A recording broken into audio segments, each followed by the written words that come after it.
नमस्कार, कैसे हैं आप सभी लोग। मैं हूं निशांत चतुर्वेदी। सत्ता के सभी न्यूज मित्रों का स्वागत है। सबसे पहले सत्ते पे सत्ता, यानी 7 खबरें और दिलचस्प जानकारियां एक साथ।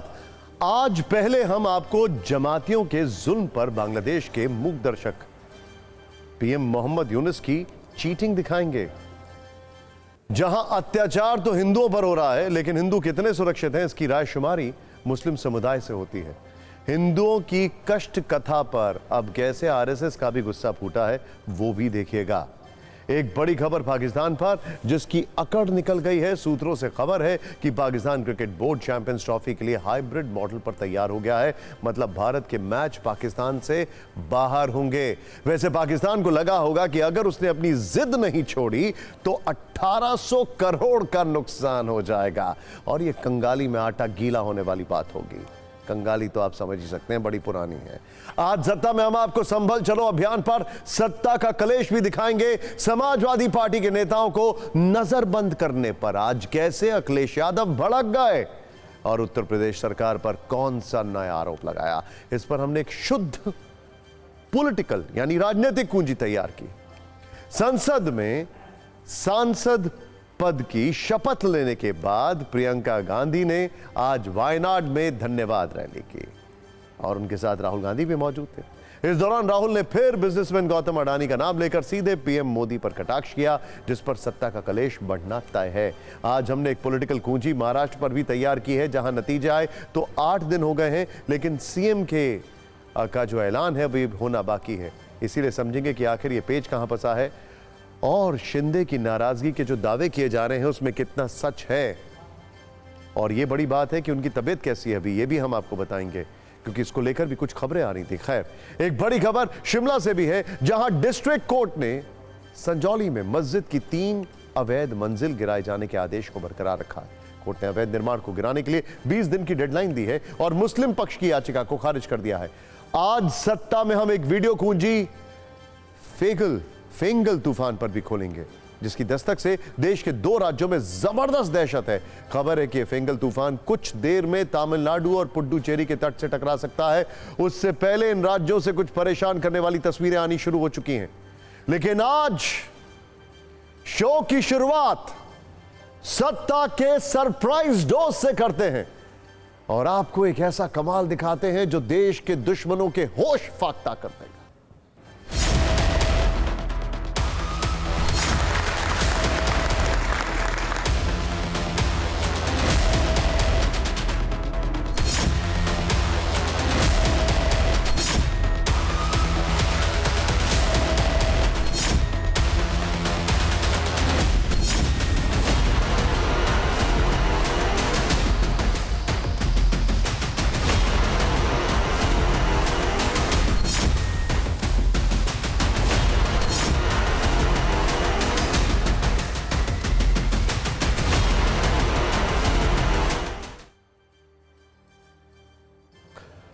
आप सबने वर्ष 1987 में आई फिल्म मिस्टर इंडिया जरूर देखी होगी, जिसमें एक्टर अनिल कपूर के हाथ में एक ऐसी घड़ी लग जाती है जिसका बटन दबाते ही वो गायब हो जाते हैं।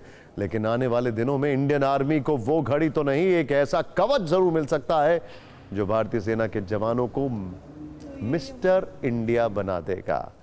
और इसी कवच पर हमने अपने न्यूज मित्रों के लिए सत्ता के सरप्राइज वाली कुंजी तैयार की है।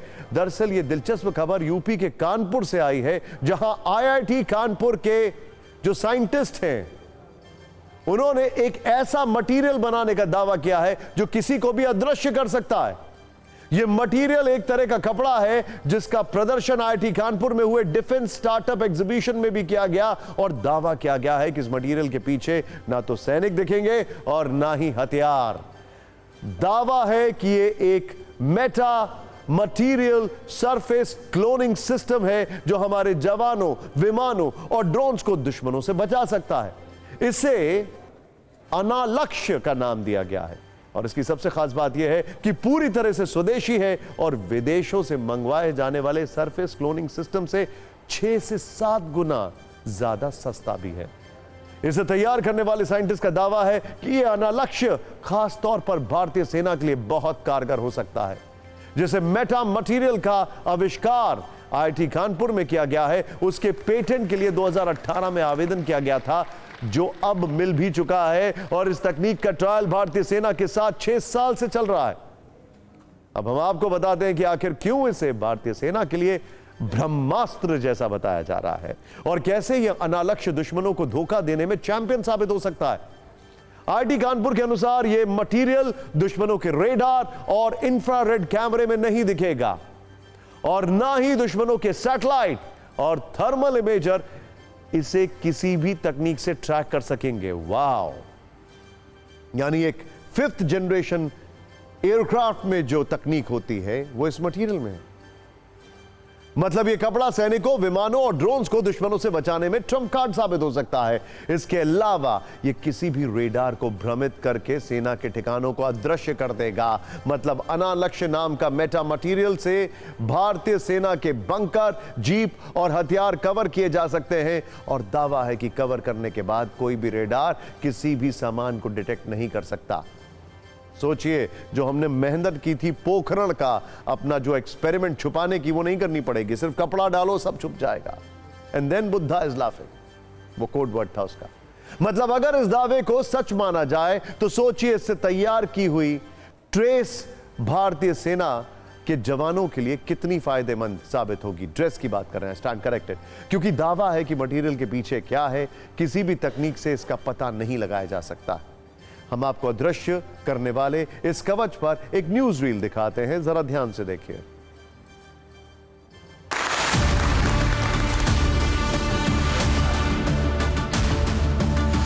जो भी टेक्नोलॉजी इंडिया में अभी एग्जिस्ट करती थी उससे हम लोग काफ़ी ऊपर है और शायद ये भी कह सकते हैं कि वर्ल्ड में भी शायद हम लोग जो है इसमें शायद नंबर 1 होंगे। वार में सबसे बड़ा जो इम्पॉर्टेंट थिंग है कि आप किसी को डिटेक्ट कर सकते हैं कि नहीं डिटेक्ट कर सकते हैं। अगर आप उसको डिटेक्ट कर सकते हैं तभी आप जो है उसके ऊपर कुछ एक्शन परफॉर्म कर सकते हैं।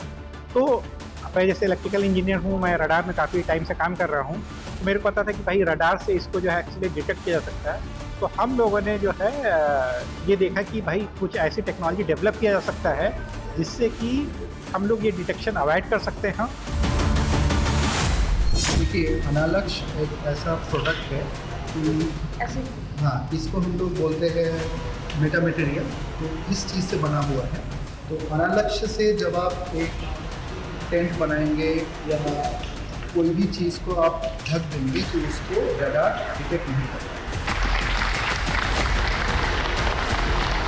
आदरणीय प्रधानमंत्री का एक विजन है कि स्टार्टअप इंडिया को प्रमोट किया जाए। तो हमारी एक स्टार्टअप कंपनी है ये, जिसको ये टेक्नोलॉजी ट्रांसफ़र मिली है और अब इसका हम औद्योगिकरण और इसकी इंडस्ट्रियलाइजेशन जो है अब हम कर रहे हैं एज ए स्टार्टअप। तो कोई बहुत बड़ा उद्योग ऐसा नहीं है जो कि इसको प्रमोट करने वाला है अब आगे या प्रोडक्शन करने वाला है। और ये IDDM टेक्नोलॉजी है, हिंदुस्तान की बनी हुई, हिंदुस्तान के लिए और विदेशों से भी बेहतरीन।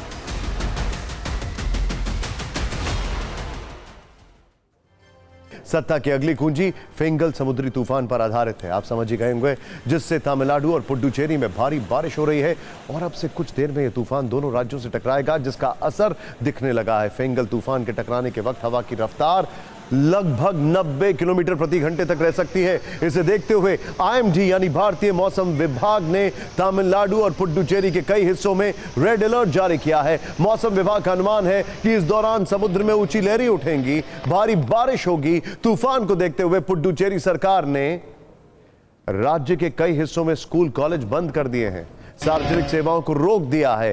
तमिलनाडु में भी प्रभावित इलाकों में सुरक्षा के सभी जरूरी उपाय किए गए हैं। तमिलनाडु में तूफान के चलते उड़ानें रद्द कर दी गई हैं, इसीलिए चेन्नई एयरपोर्ट आज कल सुबह 7 बजे तक बंद कर दिया गया है। दोनों राज्यों में NDRF की टीमें तैनात हैं। लोगों से घरों में रहने की अपील की गई है। तमिलनाडु पुलिस ने 39 स्पेशल कंट्रोल रूम बनाए हैं जो कि 24 घंटे काम कर रहे हैं। हर कंट्रोल रूम में कम से कम 10 पुलिसकर्मी तैनात हैं। CM और डिप्टी CM दोनों हालात पर नजर बनाए हुए हैं।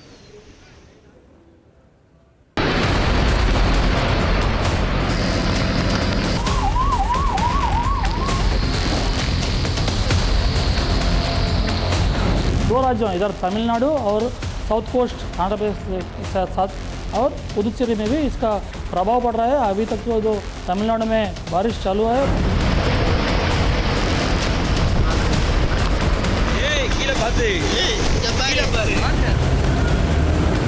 तमिलनाडु और पुदुचेरी और आंध्र प्रदेश में this south coast Andhra Pradesh and north coast Andhra Pradesh and Rayalaseema तीनों सब डिवीज़न इसी तूफान से प्रभावित हो रहा है।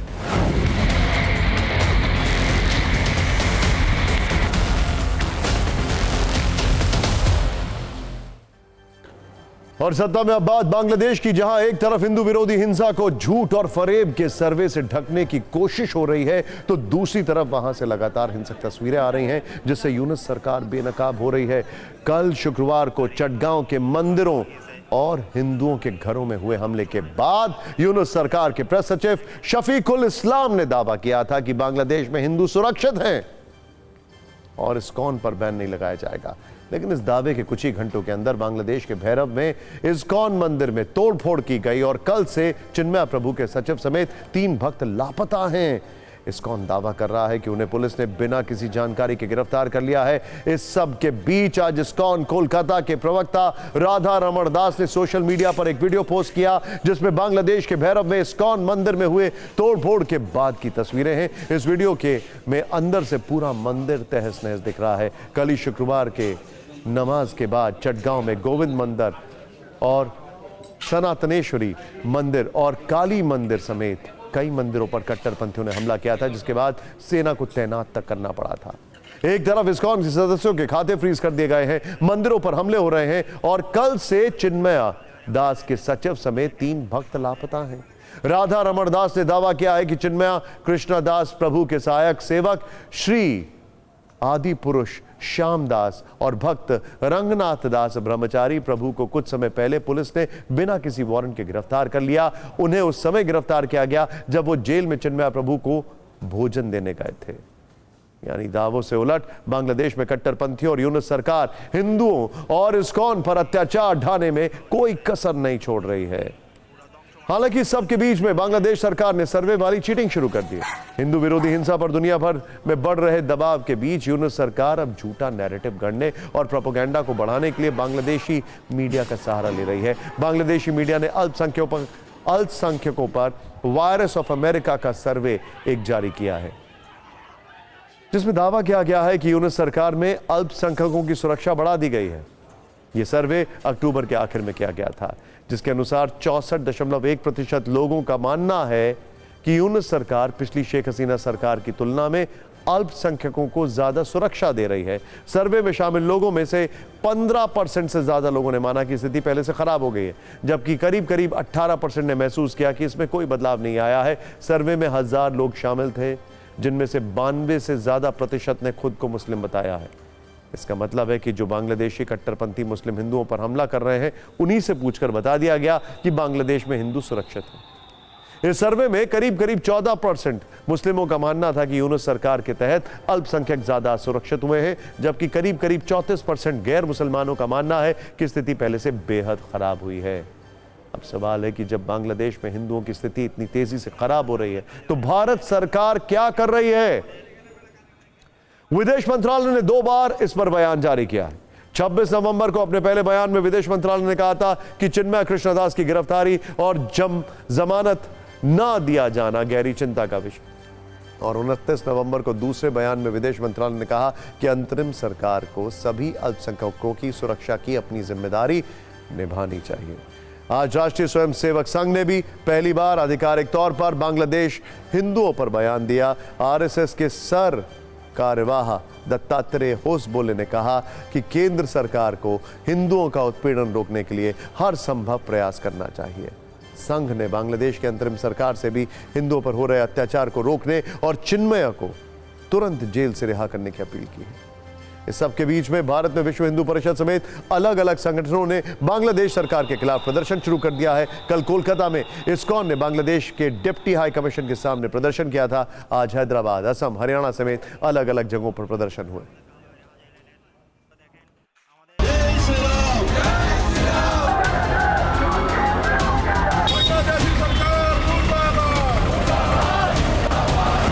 इस्कॉन तो कभी हिंसा की बात नहीं करता, सेवा कर रहे थे, हिंदू मुसलमान का अंतर नहीं कर रहे थे।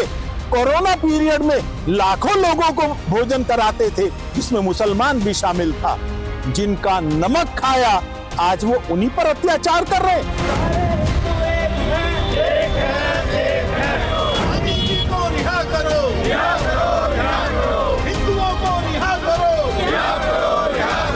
सबसे ज्यादा विरोध करने इसलिए आए कि जो हिंदुओं के ऊपर जो आतंकवाद हो रहा है, जितना बुरी तरह से हमले हो रहा है, वहाँ पर ऐसी परिस्थिति आ गई है कि एक एक औरत को 50-50 लोग बलात्कार कर रहे हैं। चिन्मय दास, जिनको बिना किसी वजह के उनको गिरफ्तार कर लिया गया है, और हमारी भारत सरकार को इस बारे में कुछ ना कुछ एक्शन लेना चाहिए और कुछ ना कुछ जरूर करना चाहिए। बांग्लादेश में हमारे जितने सनातन धर्म, पाकिस्तान तो अभी तो चला गया, पाकिस्तान में हिंदू लोग नहीं है, बांग्लादेश में भी ऐसा नहीं रहेगा, और मारपीट का मंदिर जला के ऐसा कर रहा है। इसलिए हम अभी आप निकले, घर से निकले हैं।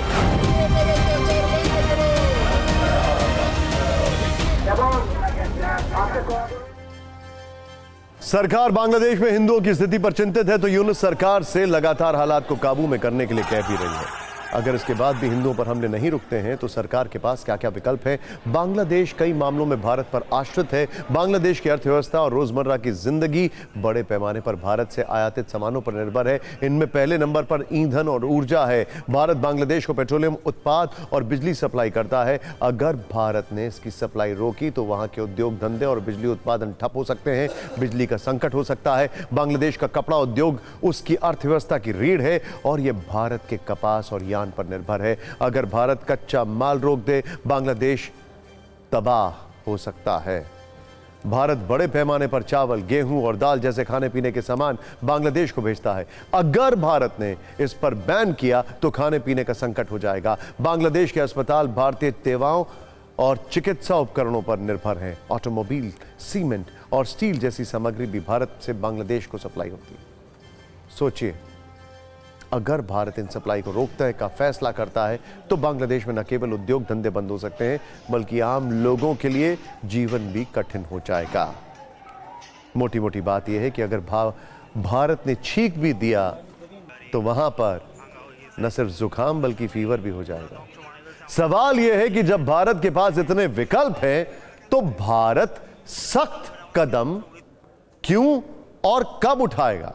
क्यों नहीं उठा रहा है और कब उठाएगा?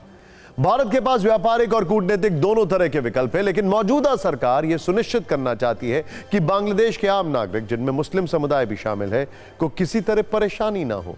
किसी भी तरह के कठोर कदम से आम लोगों पर असर पड़ सकता है जो पहले से ही राजनीतिक अस्थिरता के कारण असुरक्षा और कठिनाइयों का सामना कर रहे हैं। कठोर कदम उठाने से बांग्लादेश में कट्टरपंथी संगठनों को अपनी गलतियों के लिए भारत को दोष देने का मौका मिल सकता है, जिससे हालात और बिगड़ सकते हैं। भारत क्षेत्रीय स्थिरता बनाए रखने का पक्षधर है और किसी भी कदम से दक्षिण एशिया में तनाव बढ़ने से बचना चाहता है। और इससे भी बड़ी बात, अगर भारत ने हाथ खींचा तो वहां पर चीन तुरंत झपट्टा मारकर कब्जा कर लेगा।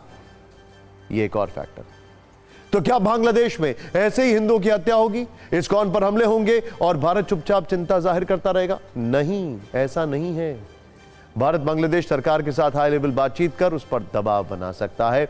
भारत इस मुद्दे को संयुक्त राष्ट्र और दूसरे अंतर्राष्ट्रीय मंचों पर उठा सकता है, जिससे बांग्लादेश पर दबाव बनेगा। भारत बांग्लादेश में हिंदुओं के लिए सीधा मानवीय सहायता कार्यक्रम शुरू कर सकता है। भारत बांग्लादेश के कट्टरपंथी संगठनों पर निगरानी बढ़ा सकता है और उनके भारत विरोधी एजेंडे पर रोक लगाने के लिए कूटनीतिक दबाव बना सकता है। भारत कुछ सेक्टरों में अस्थायी शर्तें लागू कर सकता है, जिससे बांग्लादेश को यह संकेत जाएगा कि उसकी अर्थव्यवस्था किस तरह से भारत पर आश्रित है। भारत का मौजूदा दृष्टिकोण उसकी मानवीय और क्षेत्रीय जिम्मेदारी को दर्शाता है, जो न केवल बांग्लादेश में शांति सुनिश्चित करेगा बल्कि भारत की साख को भी और मजबूत करेगा। बायलैटरल लेवल पर पूरी हमने जो करना है कि हमारी जो इन्वेस्टमेंट्स हैं उनको हम रोक देंगे, या जो गई हुई हैं वो वहां से वापस आ जाए। हम एक प्रस्ताव रखें कि ये जो माइनॉरिटीज पर अत्याचार हो रहे हैं इनको तुरंत रोका जाए, नहीं तो बांग्लादेश के ऊपर आर्थिक सैंक्शंस लगाए जाएं। और अमेरिका भी कुछ नहीं करेगा क्योंकि डोनाल्ड ट्रंप अब आने वाला है। उसने पहले ही कह दिया कि आई लव हिंदूज कहना चाहता था, और ये जो अत्याचार हो रहे हैं बंद होने चाहिए, तो वो उसको वीटो नहीं करेगा और कोई वीटो नहीं करेगा, ये प्रतिबंध लगेंगे। बांग्लादेश को यह समझना चाहिए कि जब हमने चीन से इकोनॉमिक डिस्टेंस बनाना शुरू किया तो चीन की हालत खराब हो गई। देख रहे हैं ना आईफोन कितना यहां से बन रहा है, देख रहे हैं ना चीन को घुटनों पर आना पड़ा। सोचिए जरा, भारत में बांग्लादेश की सरकार के खिलाफ गुस्सा दिखने लगा है। कोलकाता के एक अस्पताल ने बांग्लादेश में हिंदुओं के खिलाफ हो रहे अत्याचारों के विरोध में बड़ा फैसला लिया है। मानिकतल्ला के जे.एन. रॉय हॉस्पिटल की हम बात कर रहे हैं। मानिकतल्ला के जे.एन. रॉय हॉस्पिटल की हम बात कर रहे हैं। वहां पर किस तरीके से तस्वीरें सामने आ रही हैं।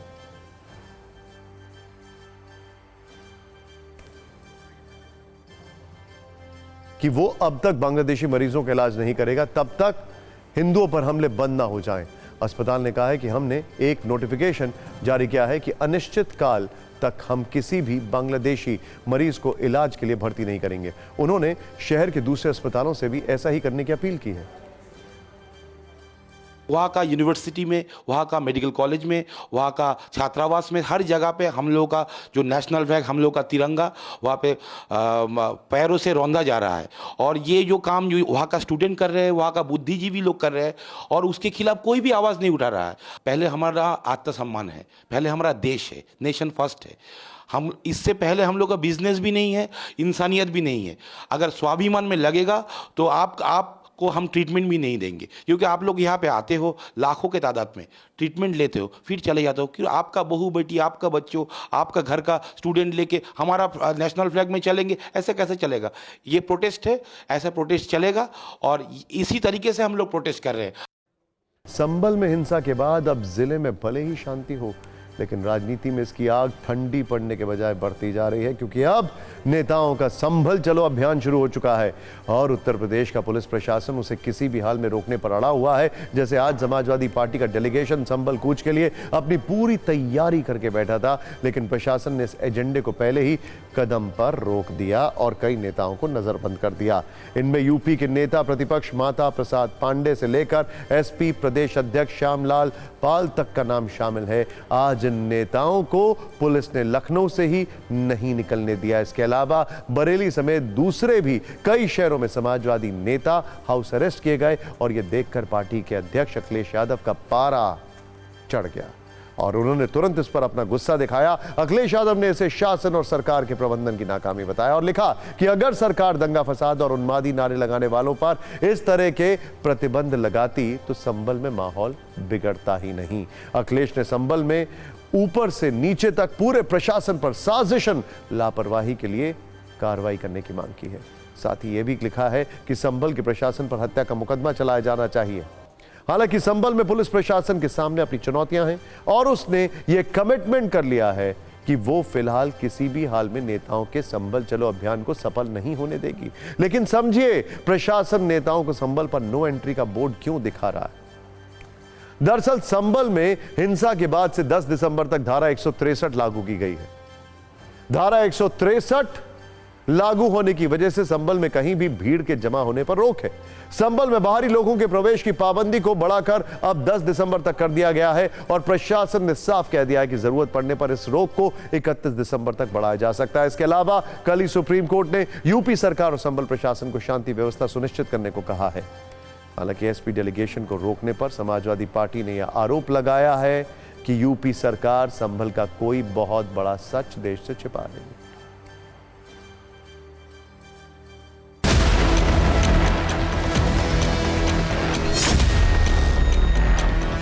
ये माता प्रसाद पांडे जी का घर है और उस घर के बाहर बीती रात से हैवी पुलिस डिप्लॉयमेंट है और घरों के बाहर इस तरह से गाड़ियां लगाकर ब्लॉक कर दी गई हैं। ये पुलिस की गाड़ियां हैं जिससे पूरा रोड ब्लॉक है, गहमा गहमी का माहौल है, भारी संख्या में पुलिस बल तैनात है यहां पर और तमाम ऑफिसर्स आके समझाने की कोशिश कर रहे हैं कि हम आपको जाने नहीं देंगे।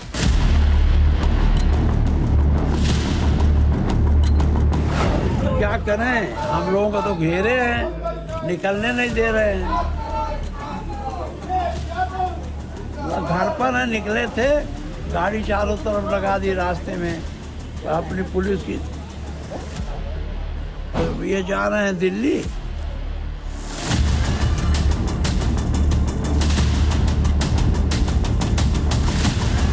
डेलीगेशन नहीं जाने दिया। और कब तक अंतर्गतवा डेलीगेशन या लोगों को मिलने तो आप देंगे ना? अखिलेश जी ये बताइए, कब तक आप ये भी कोशिश करते हो कि पूरे संभल में टीन लगा दो?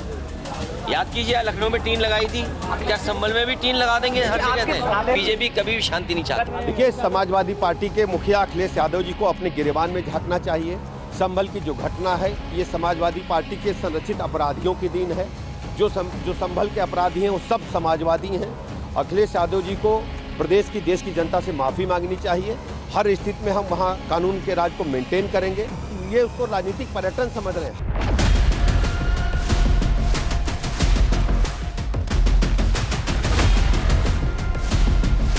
जवाब दें, क्यों रोक रहे हैं? क्या मतलब बनता है हमें जाने से? हम वहाँ पे अपने लोगों के दुख दर्द में शरीक होना चाहते हैं। हम सही रिपोर्ट लेना चाहते हैं कि जो लोग इसके अंदर इन्वॉल्व हैं, जिन्होंने वहाँ पर माहौल को ख़राब करा है, जो पुलिस प्रशासन के अधिकारी इसके जिम्मेदार हैं, उसकी एक पूरी रिपोर्ट बना करके माननीय राष्ट्रपति अखिलेश यादव जी को सौंपना चाहते हैं, जिससे कि आगे की हम कार्रवाई कर सकें। प्रशासन प्रतिनिधि मंडल समाजवादी पार्टी के माध्यम से भेजना, यह एक नौटंकी है, वोट बैंक साधने की राजनीति है। संभल की घटना घटित हुई है, वह कोई दंगे की जैसी स्थिति नहीं, वो समाजवादी पार्टी के सांसद और समाजवादी पार्टी के विधायकों के द्वारा जो वर्चस्व की जंग है।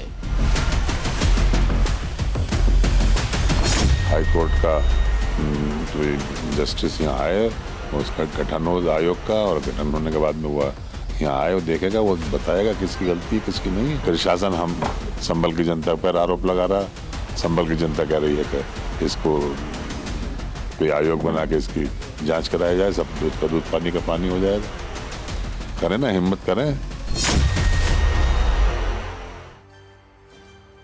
वैसे एक बात तय है कि संभल पर सियासी गर्मी अभी और ज्यादा बढ़ने वाली है, क्योंकि ये तो अभी शुरुआत है। कल पुलिस ने बरेली में मौलाना तौकीर रजा को हिरासत में लेकर उन्हें संभल जाने से रोका था। आज संभल जा रहे समाजवादी पार्टी के नेताओं पर भी पुलिस प्रशासन ने नजरबंदी कर दी। ऐसे में सवाल यह है कि 2 दिसंबर को कांग्रेस के नेता संभल कैसे जाएंगे, क्योंकि उन्होंने भी संभल कूच का ऐलान पहले से कर दिया है और कांग्रेस के नेताओं की लिस्ट में खुद कांग्रेस सांसद राहुल गांधी का नाम शामिल है। सत्ता में अब एक धमकीबाज पुलिस अधिकारी की बात करते हैं, जिसके वायरल ऑडियो में वो कहते हुए सुने जा सकते हैं कि वो जाति के ठाकुर हैं, बहुत ही बदतमीज किस्म के आदमी हैं, अच्छे के लिए बहुत अच्छे हैं, वो ब्राह्मण के पैर छूते हैं लेकिन पैर पकड़कर पटकना भी पसंद करते हैं। ये धारा प्रभा धमकी उत्तर प्रदेश के लखीमपुर खीरी के पसगावा थाना क्षेत्र के एक दरोगा जी की है, जो वो महिला प्रधान से बात करते हुए बता रहे हैं कि 2 पक्षों के झगड़े में एक पक्ष को उन्होंने कैसे समझाया। अब दरोगा जी के समझाने का यह तरीका इतना वायरल हो गया है कि इस पर राजनीतिक एक्शन और रिएक्शन दोनों देखने को मिल रहा है। समाजवादी पार्टी के अध्यक्ष अखिलेश यादव ने यह वीडियो सोशल मीडिया पर पोस्ट करते हुए बीजेपी पर हमला किया। उन्होंने लिखा, यह है बीजेपी की नारी वंदना का सच। एक स्त्री को धमकी देने वाले दरोगा जी को उत्तर प्रदेश के माननीय जी अगर बर्खास्त नहीं करेंगे तो यह माना जाएगा कि सब कुछ उनकी वजह से हो रहा है। एक बार दरोगा जी का ऑडियो सुनिए, फिर पूरी कहानी। मैं जात का ठाकुर हूँ और मैं बहुत बदतमीज किस्म का आदमी हूँ, उनसे बता दिया हूँ जी जी जी कि अच्छे के लिए बहुत अच्छा हूँ मैं ब्राह्मणों के पैर छूता हूँ, लेकिन पैर पकड़ के पटकना भी पसंद करता हूँ। Right right right right right. आपको पसंद है ये बात? बिल्कुल। हमने कह दिया है कि आप 10 बजे अगर नहीं आए तो रात 2 बजे में तुम्हारे घर में घुसूंगा, औरत बच्चों को बेइज्जत करूंगा और उठा के ले जाऊंगा। ठीक है, तुमको जहां जिससे कहना है कह लेना, कर लेना। अब मैं तुम्हें अपनी ताकत दिखाऊंगा।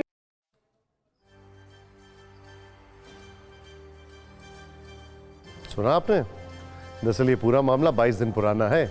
लखीमपुर खीरी के मुल्लापुर ग्राम पंचायत में दिवाली वाले दिन 2 पक्षों में झगड़ा हुआ था। दोनों पक्ष एक जाति वर्ग के हैं। इसमें एक पक्ष पर मुकदमा दर्ज हुआ था। इस मामले में 8 नवंबर को 4 लोगों के खिलाफ आरोप लगाए गए थे। इसी मामले को लेकर प्रधान सविता मिश्रा और दरोगा राघवेंद्र सिंह के बीच बात हो रही थी, जिसमें दरोगा राघवेंद्र सिंह ने प्रधान सविता मिश्रा को समझाया कि वो क्या हैं और क्या कर सकते हैं। दावा किया जा रहा है कि दरोगा के ऑडियो को एडिट करके वायरल किया गया है। हालांकि ऑडियो वायरल होने के बाद अब दरोगा को लाइन हाजिर कर दिया गया है, लेकिन समाजवादी पार्टी के अध्यक्ष अखिलेश यादव उन्हें बर्खास्त करने की मांग कर रहे हैं। सत्ता में अब बात कनाडा के प्रधानमंत्री जस्टिन ट्रूडो की करते हैं, जो कि शायद बहुत जल्दी जस्ट आउट ट्रूडो भी हो सकते हैं, जिनके दिल में हमेशा खालिस्तान वाले मंगल गीत बजते हैं। इसके लिए वो कई बार अपनी फजीहत करवा चुके हैं, लेकिन मानते ही नहीं। अब ट्रूडो की हालत यह है कि उनके अच्छे दिन खत्म हो चुके हैं। पहले तो खालिस्तान प्रेम में बहते हुए ट्रूडो ने भारत के साथ दुश्मनी करने की गलती की, जिस पर उनकी क्लास भी लगी। लेकिन फिलहाल ट्रूडो की नई टेंशन का नाम है डोनाल्ड ट्रंप, जिनकी एक चेतावनी पर दंडवत होने के लिए ट्रूडो चोरी चुपके कनाडा से अमेरिका पहुंच गए। इसके बाद ट्रंप से उनकी मुलाकात फ्लोरिडा में ट्रंप के घर पर नहीं बल्कि उनके प्राइवेट क्लब में हुई, जहां ट्रूडो ने ट्रंप की एक धमकी पर उन्हें मनाने का तसल्ली बख्श कोशिश की। लेकिन समझिए, आखिर आधी रात को चोरी चोरी जस्टिन ट्रूडो के कनाडा से अमेरिका पहुंचने की वजह क्या है? दरअसल ट्रंप ने हाल ही में कनाडा, मैक्सिको और चीन को टैरिफ लगाने की चेतावनी दी थी।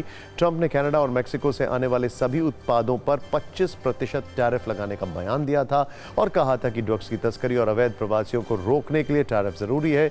लेकिन अब कनाडा की दिक्कत यह है कि 25% टैरिफ लगने से उसकी अर्थव्यवस्था में मंदी बढ़ जाएगी, जिसकी हालत पहले से बहुत खराब है, क्योंकि कनाडा का 75% निर्यात सिर्फ अमेरिका से होता है। हम आपको यह भी बता दें कि ट्रंप ने किस बयान से कनाडा के पीएम जस्टिन ट्रूडो का ब्लड प्रेशर बढ़ा दिया। दरअसल ट्रंप ने कहा था कि 20 जनवरी को वो व्हाइट हाउस में प्रवेश करते ही कनाडा, मैक्सिको और चीन के खिलाफ टैरिफ लगाने के लिए एक कार्यकारी आदेश पर हस्ताक्षर करेंगे। सभी को पता है कि कनाडा और मैक्सिको से हजारों लोग अमेरिका में आते हैं। ये लोग अपने साथ ड्रग्स ला रहे हैं और कई अपराधों को अंजाम दे रहे हैं। जिस स्तर पर यह सब कुछ हो रहा है, वैसे पहले कभी नहीं हुआ। इसी धमकी के बाद से ट्रूडो के तोते उड़े हुए हैं और इसीलिए अचानक से वो खुद उड़कर अमेरिका पहुंच गए। वैसे चेहरे पर तो हवाइयां उड़ी हुई थी। जस्टिन ट्रूडो डोनाल्ड ट्रंप के सामने कितना भी दंडवत हो जाए, लेकिन असल में ट्रंप की सत्ता ट्रूडो के लिए बेहद हानिकारक है। ये कोई पहला मौका नहीं है जब ट्रंप ने ट्रूडो पर टारगेट किया हो। इससे पहले भी वो ट्रूडो को घोर वामपंथी पागल तक कह चुके हैं। इसके अलावा अमेरिका में कोई भी राष्ट्रपति सत्ता संभालने के बाद पारंपरिक रूप से पहला विदेश दौरा कनाडा या मैक्सिको का करता था, लेकिन ट्रंप ने वर्ष 2017 में सत्ता में आने के बाद पहला विदेशी दौरा सऊदी अरब का किया था। मतलब भारत के खिलाफ धूर्त नीति दिखाने की वजह से ट्रूडो को पहले से ही कनाडा की सत्ता में कुछ दिन का मेहमान माना जा रहा है। अब ट्रंप उनका ब्लड प्रेशर बढ़ाने पर और आ गए हैं। लेकिन इस सब के बीच में ये देखिए क्या हुआ। कुछ ऐसा ही हूटर जस्टिन ट्रूडो के दिमाग में बज रहा है।